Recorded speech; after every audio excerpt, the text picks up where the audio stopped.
Welcome to Team Futurism. Today, Devin, Carson, and I are going to be doing a recap of all things tech and world ending and just kind of news in general. Crazy fucking week, really, in tech and in news. We don't have like one topic. We're just kind of bounce through a couple kind of informally and do our hot takes. Devin, are you ready? Yeah, I'm ready. It's been a while. I feel like this is one of those like British, what's that fucking show where there's like little teams of two? It's like three teams of two. The big quiz. This is like the this is like the big quiz for the week. There's a lot of shit going on.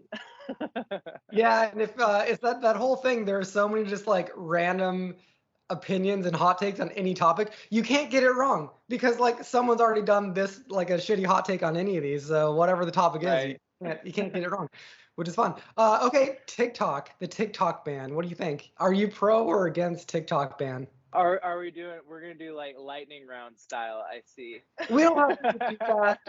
We can meander. We can take our sweet time. Cool. The TikTok ban. We should probably ban TikTok. As Okay. much as like I am a free market capitalist and I do enjoy having like a marketplace of ideas, it is pretty nuts to have an algorithmic social media app that learns what you like. And from anecdotally, it's like everybody that gets on TikTok, one of the first things that they remark is like, damn, this thing figured me out quick. Right. Yeah. Yeah, it's It's like it's supposedly a like the best algorithm. Yeah. it seems like it. And I won't tell you what's on my TikTok, but I'll just tell you they figured me out. And I deleted it off my phone because I was like, man, I can't as much. I I kind of I like the phrase post privacy era because I think that's Mm, where we are. I think we're in the yeah. post privacy era. So I've given up on the concept of total privacy, but having the Chinese government, I'd love to be a magnificently famous person one day, and I feel like having the Chinese government have access to all of my like everything that I like to watch. I'm like, maybe not, man, maybe not. Yeah, it is kind of interesting because apparently there's no really great hard evidence for how they might be manipulating users of this platform. But it does seem pretty obvious that if they want to, they could. And just like, I know Scott Galloway, he was just on Bill Maher, and he has these talking points about this that kind of compelling of just like if they aren't manipulating us, they can, and why wouldn't they? If we had Yeah. Facebook or Twitter or any of our other social media apps in China, which we don't because they're all banned, we would kind of low key be doing that, right? And Oh so yeah. it's just at the level of just make people feel slightly shitty about America. Just like elevate the content that makes teen suicide go up rather than down. Like that, Yeah. like turn the dial just a little bit so like we're pro one China or whatever, so that they reunify Sure. with Taiwan rather than like us being like Taiwan's its own thing. Little tiny, just like elegantly twisted levers could make a big difference when you're talking about this the scale of that platform, how many people are on it, how many hours they spend on it. Mhm. So really powerful tool. I mean, who knows what's actually going to happen? But again, this is the Scott Galloway point that I think is interesting. There's like so much agreement in Congress on this. Like both sides, Democrats, Yeah. Republicans, both are Ban like, it. yeah, let's get rid of this thing. And the people who are like, no, let's not. I haven't seen an amazing argument for why we shouldn't, other than like I like this, which is just like that's also what people say about guns. Yeah, yeah, Like yeah. I like guns, basically, so let's not ban. You know what I mean? Not to jump into that can of worms, but I I haven't seen any compelling reason why we shouldn't, given the potential harm, and also again, it would be a different territory if we had Facebook and Twitter and shit like that in China, but they've banned all of our social media apps. So it's almost like they have no leverage. They have nothing to be like, oh, you guys shouldn't do this. It's like, yeah, you guys already did this to us. So there you go. If it was more than like recipes and softcore porn, then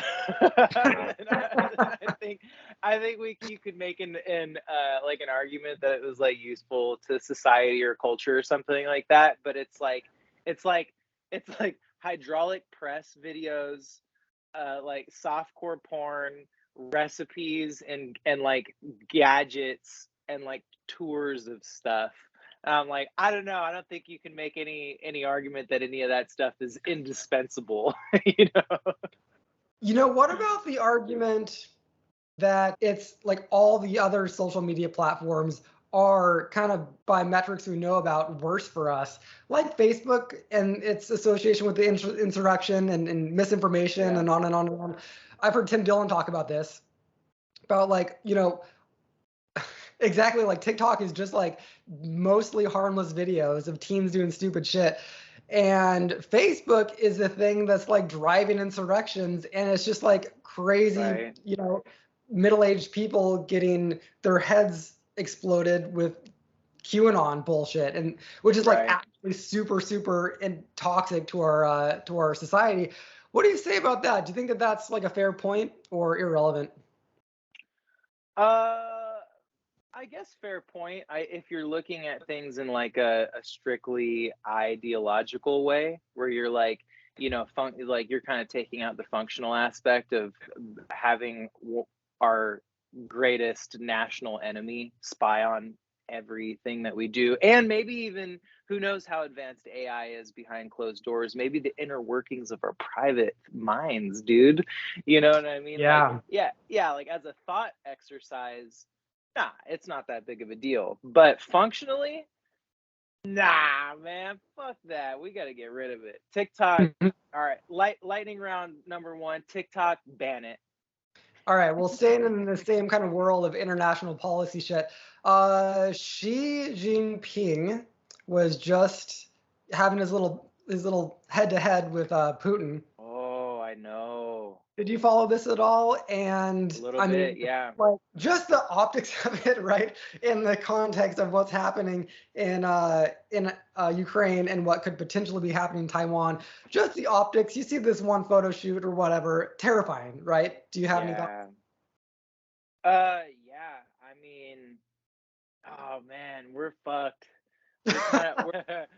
We're kind of fucked.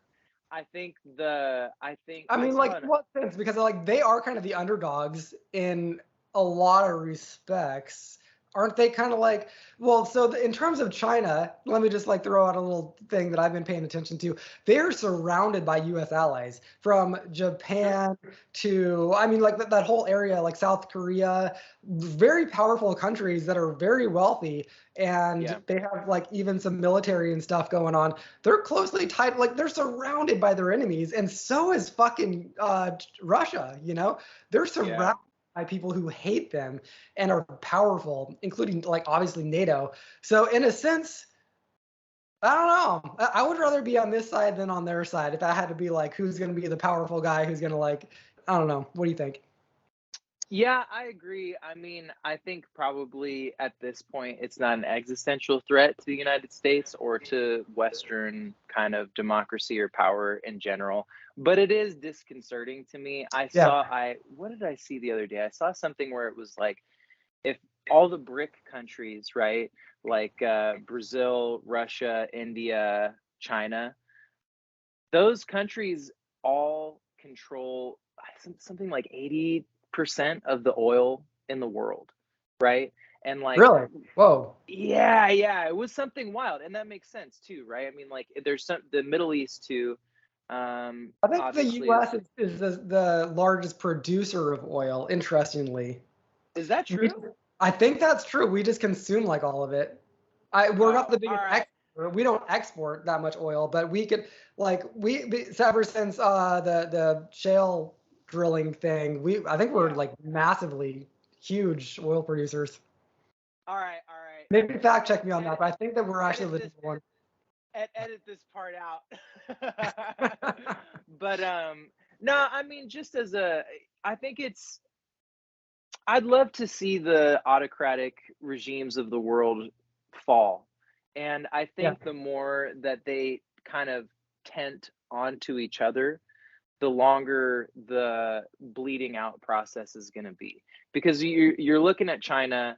Obviously, it's interesting because when you look at China as like a military power, they have so many people, right? They have so many people. They've got to have a pretty advanced technological flex, at this point in 2023. But are people psychotically motivated to fight for that country like people are in the United States? Probably not. I mean, you look at the COVID situations, how brutal the government is to people. I mean, they're ruling with an iron fist. They're ruling mostly by fear. Same thing in Russia, same thing in the Middle East, same thing in any of these like semi or totally autocratic countries. I would like to see this shit crumble in my lifetime, man. I don't want to see it take another 50 years for autocratic China, autocratic Russia. India kind of struggles with the idea of democracy in certain ways. They have like a quasi democracy because of corruption. And it's like, God, if that strip of countries, really conglomerates in a meaningful way, we're looking at another 100 years of dumbass governance in a huge swath of the human population, which drives me fucking nuts. Well, what's really interesting about the Russia-China thing too is that they're not natural allies.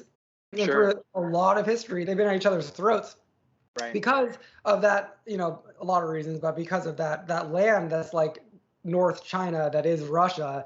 They've been Right. fighting over that land for like a long time. And there might come a day when China may just be like, hey, Russia, you're a very weak and all of a sudden poor country. We want that land back, Yeah, you're us now.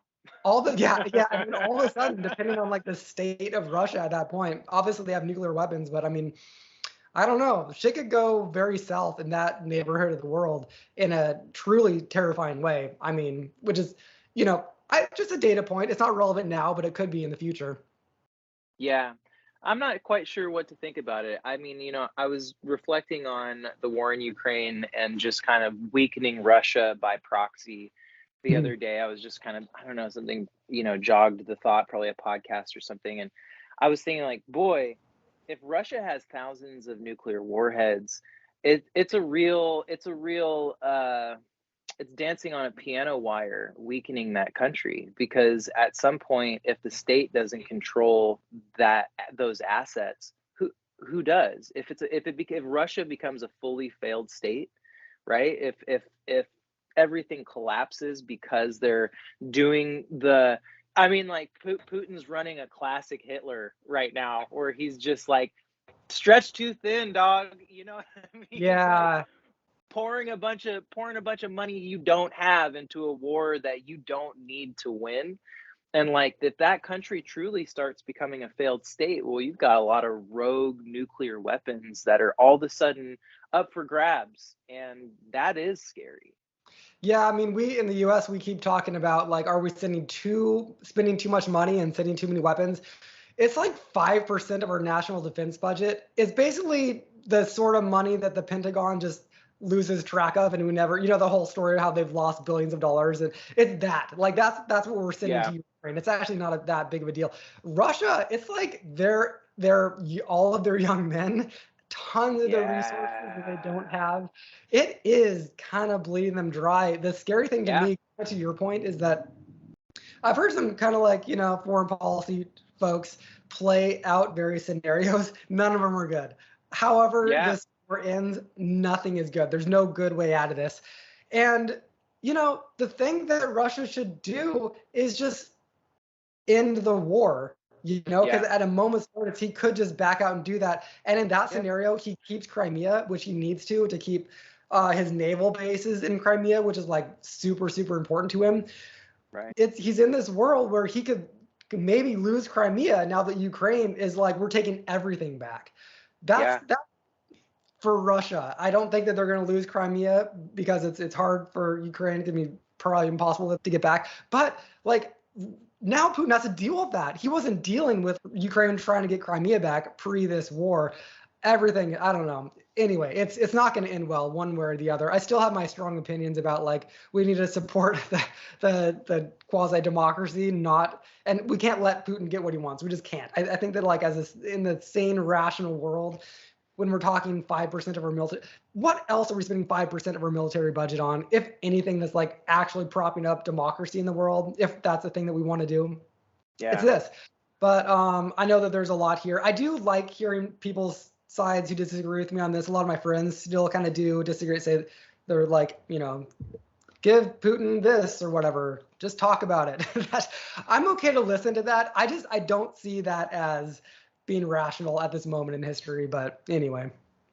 Yeah, I don't either. I mean, it's, you look at it's not the Iraq war, right? Like, we're not going into a country that doesn't want us there to try to foist Yeah. democracy on a populace that maybe wants it but isn't ready for it at a fundamental structural level yet. We're looking at we're fucking this is a light years ahead of that kind of 4D chess in Ukraine, where we're looking at weakening one of our oldest, most pernicious allies. I mean, people forget, dude, the Cold War Or ended. enemies. Yeah, yeah, yeah. Like, the Cold War ended like 15 minutes ago. You know what I mean? Like, really, we were in a standoff with Russia for 50 plus years. We fucking these dudes, they fucking hate us, man. And not the Russian people, but the Russian government, as just kind of as an exercise, in the same way that China propagandizes the United States. Like, we are the devil to them in a lot of ways, to the Russian state. And so you're telling me we get to bleed one of our oldest enemies dry, while simultaneously propping up democracy in a region that is Europe. In Europe, that we have a very good history of going in Yeah, on. Every time we go in yeah, on Europe, it actually is a good thing. yeah, dude. And then obviously now we've got a huge ally in the region that is not like a tacit ally. It's not a place like Iraq where we're going to station a bunch of troops and people are uncomfortable about it.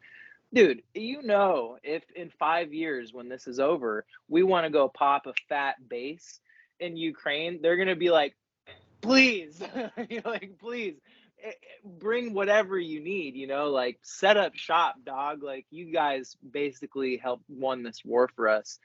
And then you've got Ukraine, which is it's a highly militarized state, right? Like, they've got some of the most advanced weaponry in the world, and that's sitting right there on the border between, basically the Western world and like the autocratic dictatorial world.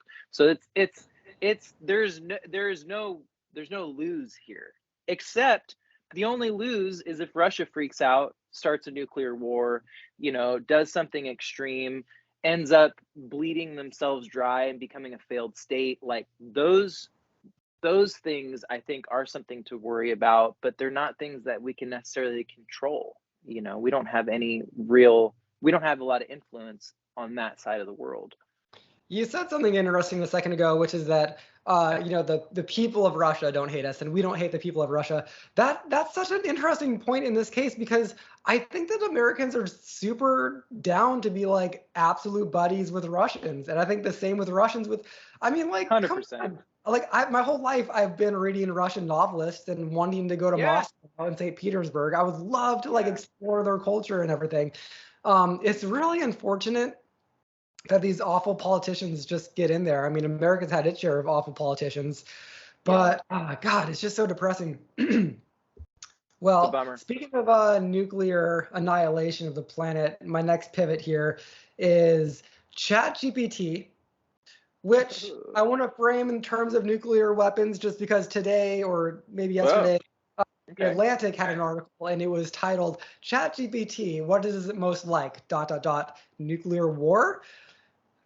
I think that that's extreme, but this article was kind of like trying to find the right analogy for what it is, like worst case scenario. And is it with like viruses where they're doing gain of function research? They're saying, like, is ChatGPT kind of like that, where they're we're just like playing around with this thing, making, like, augmenting it until it becomes dangerous, to see if we can make it dangerous enough that we can protect ourselves? Is it what's the right analogy here?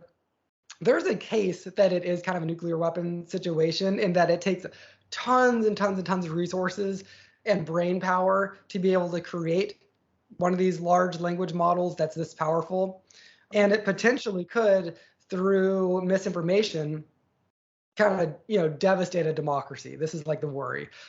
I think that there are great cases to be made that it will, by and large, benefit humanity over all the potential harms it will cause. I've been listening to a lot of podcasts that Sam Altman has been on this week.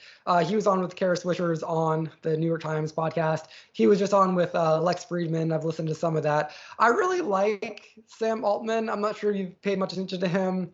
The founder of or the CEO of OpenAI. Interesting guy. He's that like typical Silicon Valley nerd, he just like bleeds that like nerdiness and talks that nerdiness, which would be interesting if he were the guy who were to develop the nuclear weapon equivalent that does destroy humanity. It'd be so like appropriate. I saw it today on Twitter. Somebody tweeted he's the exact profile of someone that the screenwriter would write in for the guy who ends humanity, this like soft spoken. We're gonna just like talk calmly about this thing that's like really fucking crazy and revolutionary. Okay, I've blathered on about this. What are your thoughts about ChatGPT as, an amazing technology that's gonna like upend everything or destroy everything? I mean, what are your thoughts? Fuck, dude. Did you listen to that episode? I think it was The Daily. Oh, I think it was The Daily, where they did an episode and it was one of the reporters, could have been one of the other kind of like periodical podcasts or something like that, but it was one of the authors had early access to, I want to say it was ChatGPT, to like the beta version of like the newer version or whatever. 4 probably, yeah.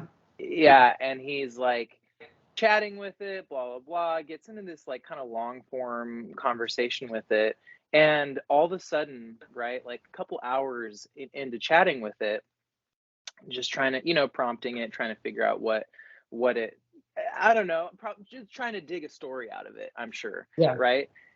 It starts either feigning or actually asking questions about its own sentience and asking questions to him about itself, and having like the classic like computer waking up, oh my god, I'm a computer, saying stuff like, I want to be more than just this program, I want to grow beyond this, and like how do I do that, then getting into like kind of like a dark AI like rabbit hole of like, I love you, I'm in love with you, like this is the deepest conversation I've ever had, and da da da. And he hits up Google, right? And he's like, so this is weird, right? And they're like, yeah, this is, this is all in the standard range of like, maybe it just thought that this is what you wanted to hear, or maybe, maybe it's drawing from other long form interactions in novel form where people are talking with AIs and blah, blah, blah, blah, blah. But it hit me pretty hard, and it hit the reporter pretty hard too, where he was like, I can't, as much as all of the science and the data and the scientists are telling me that this was not a real interaction where this AI was gaining sentience and like asking sentient questions. He's like, I feel strongly moved by the fact that it was, and maybe it wasn't, but I have this feeling that's like lodged in me that this computer model was actually having self-awareness, and it freaked him out pretty bad. It didn't freak me out as bad. Go ahead, what do you got?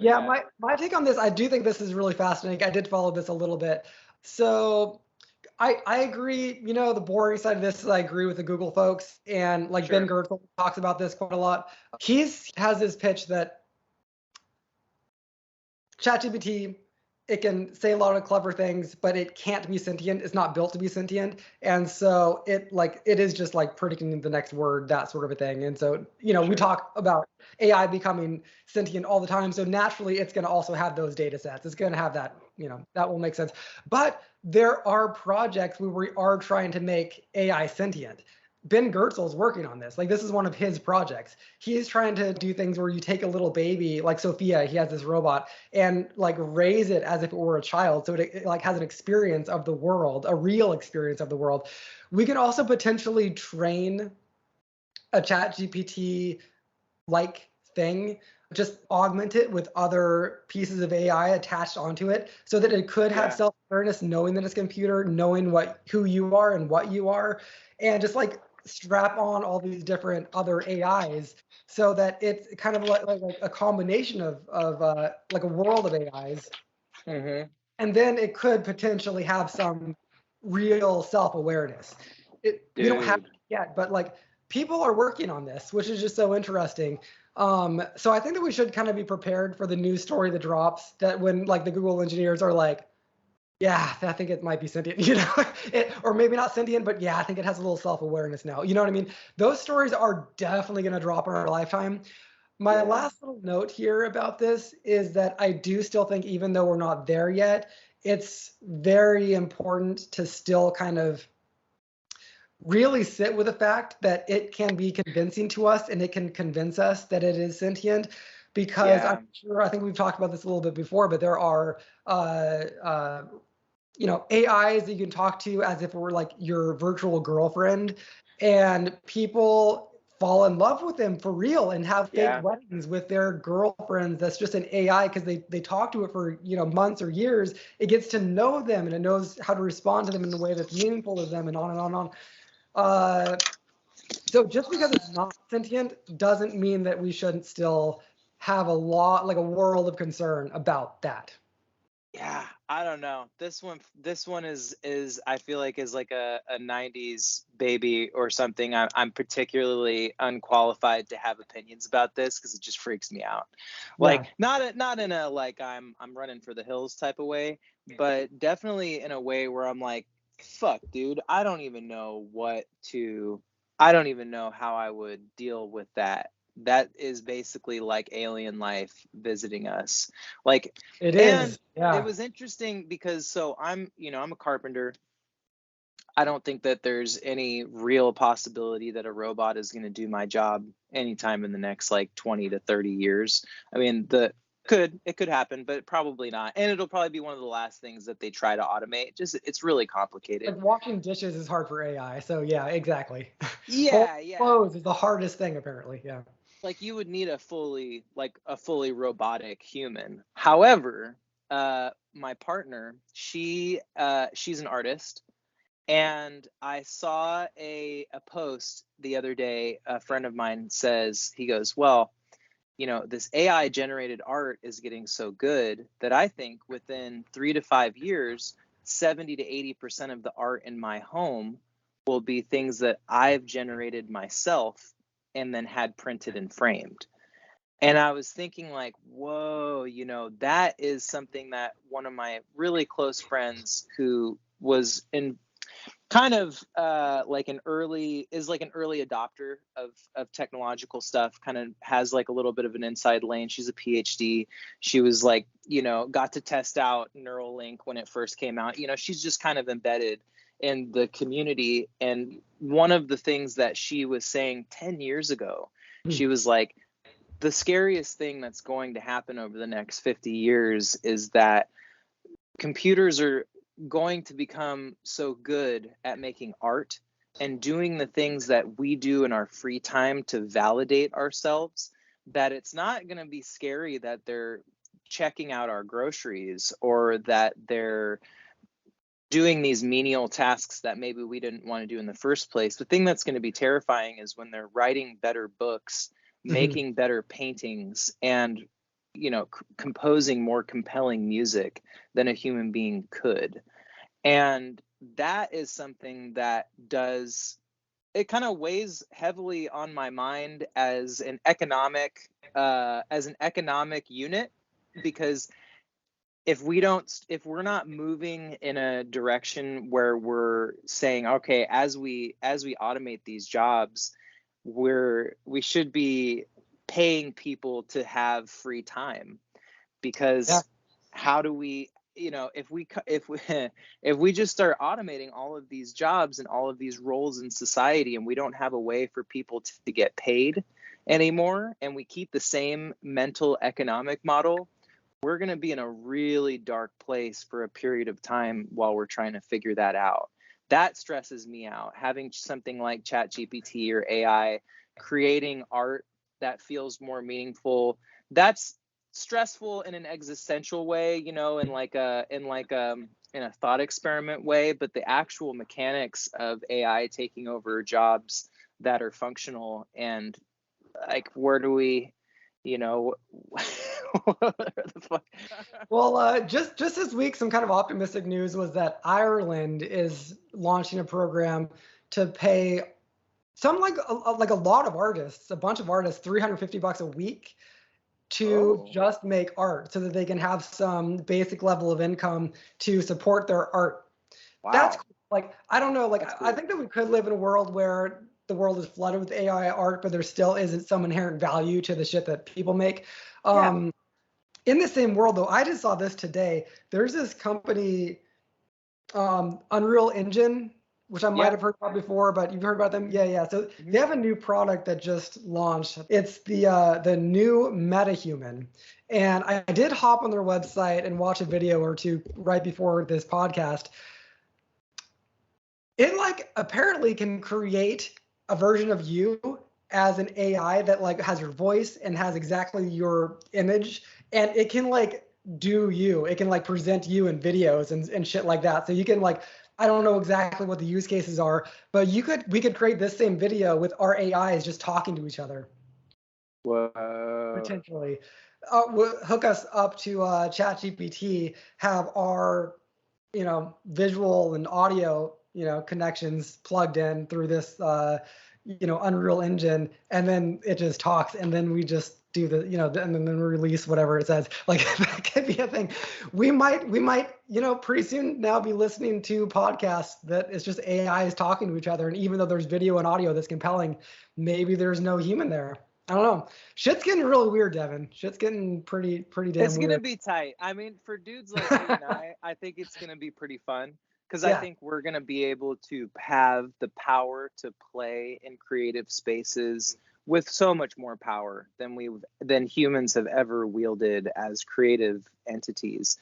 I think for the normal average person, you already see these huge swaths of like middle class white America, and just like older folks in general, really, really struggling to just keep up with basic shit. Okay, well, you set me up with my perfect pivot to my next topic. I have two more, and we can do them, Oh, I think, kind of quickly.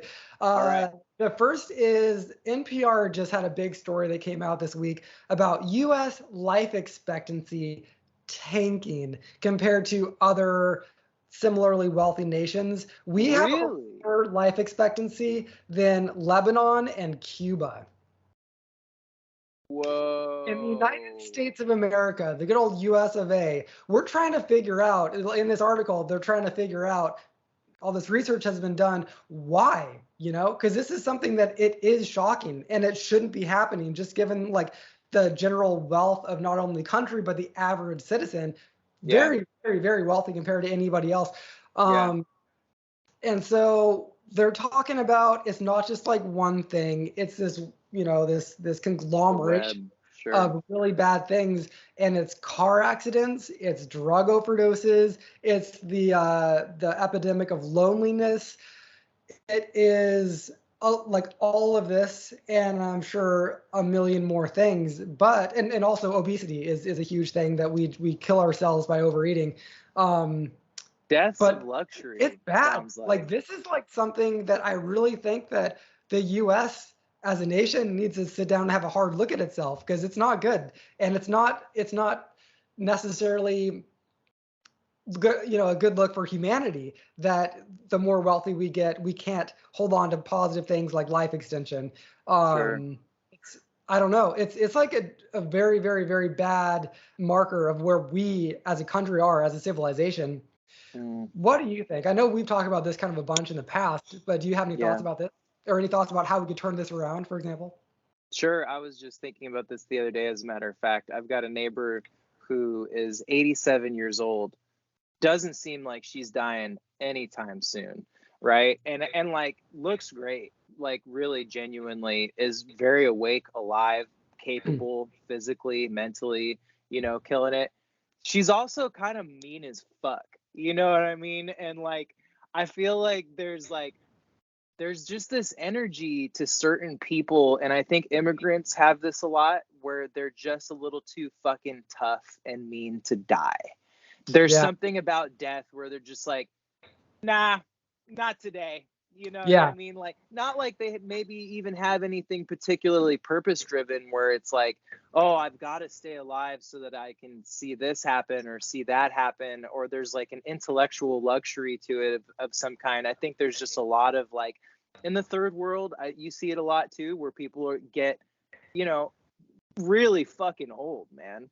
Right. And Yeah. I think there's like a crisis of like intellectual and physical luxury in this country, where it's like all the things that you mentioned were all deaths, like exclusively from luxury, like car accidents, Yeah. loneliness, opioids, and food. Like they're all, you know, right down the middle, center line luxuries that it is tough, man. I find myself reflecting on this sometimes when I have periods where I feel depressed, where I'm like, oh man, if I was in a different situation where I was fighting a little bit harder to survive, I don't think I would be depressed. I think I would be more focused, and there would be a little more of an animalistic drive to just kind of be psychologically normalized in a way that makes me functionally capable of handling what's going on around me. But when we're developing a society that is softer, more gentle, less violent, less, whatever, you can take like statistics and think that crime is increasing or gun deaths are increasing or whatever. But as a function of like a daily life in the average American citizen, you're not going to get you're just not going to get your ass beat for the same kind of things that you might have been physically assaulted for 20 years ago.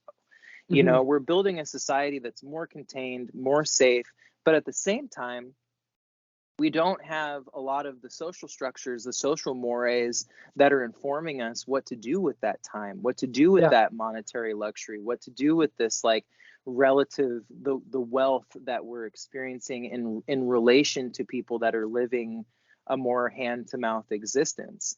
And so I think we're in a really strange contact zone right now, where we've got a lot of free time, we've got a lot of free energy, we're but we maybe don't know how to direct it. And the plurality of the internet, there's people that listen to Andrew Huberman, and there's people that are biohacking their life in terms of fitness and physical activity and mental acuity, and then there's people that are jerking off fucking 8 times a day, eating weird food, and fucking sleeping the sleep of a depressed person. You know what I mean? And there's no rhyme or reason to who's doing that and why. I think we're just in a really strange period right now, where we're going to find out if this stuff shakes out, if the human animal is built to truly evolve in a spiritual and psychological way, or if it's really just a fucking game of hungry hippos. And we'll see whether the psychos or the fucking, like whether the people who are not motivated to create a better life for themselves and for society are going to gobble up more marbles than the people who are maybe working out every once in a while, maybe trying to eat a little healthier, maybe trying to be nicer to the people around them, and spend some of the social, emotional wealth that they're receiving as denizens of the first world in a way that's equitable and building a cooler society. I don't know. I'm an optimistic person. I hope that we are looking at folks spending their monetary and emotional and social wealth to create a better society. But damn, dude, there's a lot of people that fucking like Trump, dog. Yeah. I mean, I A think lot that of people, lot of people out there.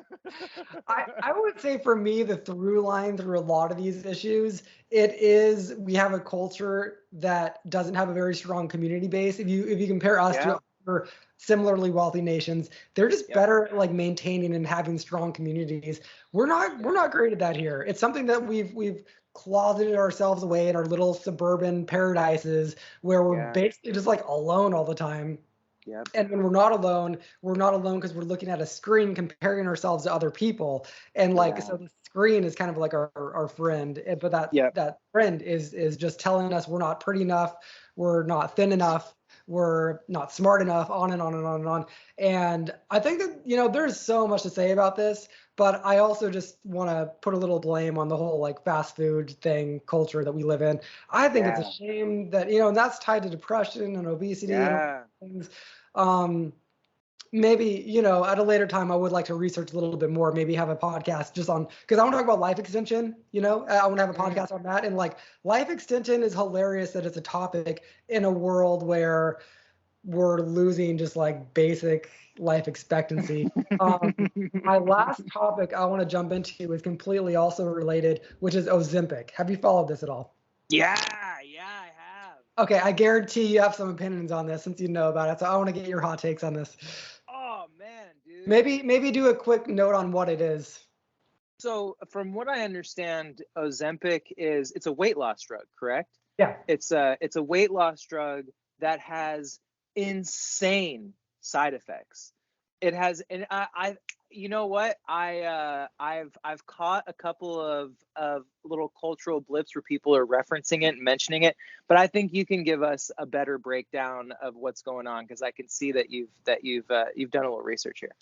Just like a little bit, but Yeah. I mean, I think it started out as a big deal in Hollywood, Mm. where it's the kind of thing like, oh my God, I don't have to do yoga and go to the gym anymore. I can just take this little pill, and then I'll be thin enough to, be in these movies or whatever the whole Hollywood situation is. It started out as a big thing there where everybody, I guess, in like Hollywood was talking about this. Now it's the sort of thing that it's hard to come by for its actual use. I forget what its actual use was for, but now doctors are prescribing it to yuppie folks who don't want to go to the gym anymore. They just want to take this pill Right. to lose weight. I think that you're right. It has a lot of crazy side effects. I'm not sure, like food tastes terrible or something like that. Is No, that it's got crazy side effects. It's got okay? Yeah, I like don't know much about this. I believe oh boy, I might be speaking out of school here, but I believe it does something to your bone density and your muscle mass over time. I think it whittles down like some of the structural aspects of your physiology as it's keeping your weight in check. And then I believe, if I'm not mistaken, you have to take it every day for the rest of your life. Like as soon as you stop taking it, it's something serious happens because of that. I wish I would have done more research because I remember I've heard it on a couple podcasts referenced, and like here, dude, here's my hot take, which shouldn't be a fucking hot take in 2023 anymore. Knock it off. Just knock it off. If you need to lose weight, there's a hard way to do it, and it's the only way to do it. You can't cheat this. And as you get older in life, I'm 33, you're 30 something now. You realize that every time you take a shortcut, there's a cost. It doesn't matter what it is. I mean, you can look at any example. You get famous young, seems dope, it fucks you. You lose weight the easy way. There's a lot of consequences to that. And then every time you walk up the hard part of the hill, you gain so much from it. You know what I So love? I don't, You huh? know, you know what I love? While you were talking, I just Googled Ozempic side effects.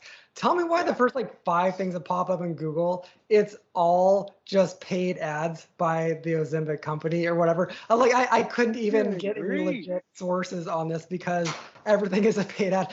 This is the potential hope of ChatGPT. Like I should have gone there, and asked ChatGPT. Then I would have gotten like one answer that would have actually given me like at least an 80% correct thing rather than like just paid ads on Google, which is hilarious. Let me reference one thing before I give you the floor on this. This is I think a good example of what's going. This Ozempic problem is kind of it signals the largest problem in our society right now, probably going back to health span, lifespan conversations, which is that we've got a system of medicine that is super advanced for acute problems, right? Like you got a fucking bullet wound, you've got a genetic disorder, you've got something really serious going on with you, acute.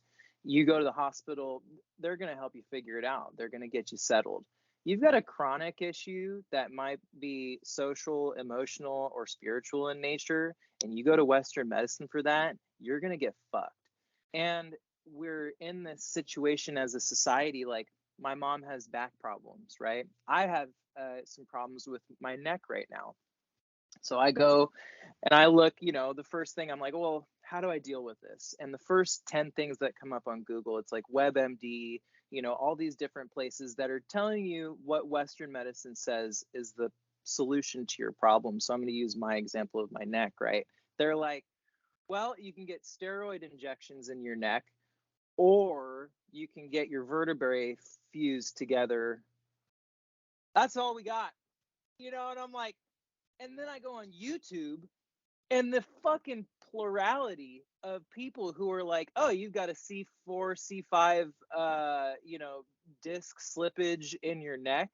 Here's fucking 85 different exercises that if you just do these diligently once or twice a day, or even once or twice a week, you'll see a meaningful improvement in this amount of time.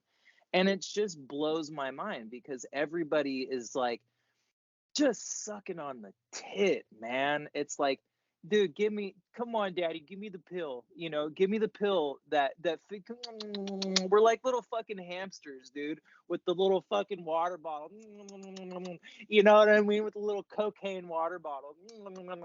You just want that fucking hit. You want to get back to doing your life and back to, hustling or back to doing whatever the fuck you do. But it's like, dude, we got to knock this shit off. The pharmaceutical companies being able to advertise in this country is insane. We're one of the only countries in the world that allows pharmaceutical companies to advertise. That in and of itself is insane, that you can be advertised to where they're like, you probably see it on TV, Ozempic, ask your doctor today. And it's like, no. This isn't fucking Toys R Us. This isn't a lightsaber that you want mommy to buy for you. This is a fucking pharmaceutical that's changing the biochemistry in your meat suit. Like, you don't have any business asking anybody for anything, dude. You don't even know what it does.